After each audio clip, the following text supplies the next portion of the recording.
തിരുവോണത്തിന്റെ ഐതിഹ്യമുറങ്ങുന്ന ചരിത്ര പ്രസിദ്ധമായ തൃക്കാക്കര മഹാക്ഷേത്രത്തിലെ ഉത്സവാഘോഷത്തിന് ഇന്ന് ആറാട്ടോടെ കൊടിയിറങ്ങും.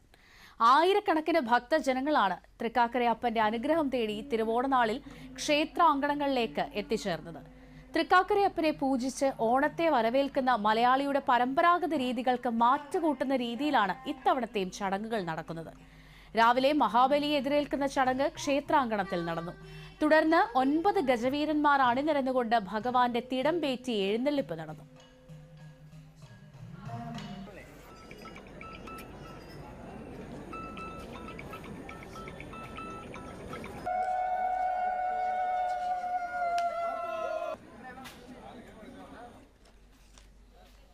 ഉച്ചയോടെ 10,000 പങ്കെടുക്കുന്ന വിഭവസമൃദ്ധമായ ഓണസദ്യയും ഒരുക്കിയിട്ടുണ്ട്. ജാതി മതഭേദമന്യേ എല്ലാവരും ഓണസദ്യയിൽ പങ്കെടുക്കും.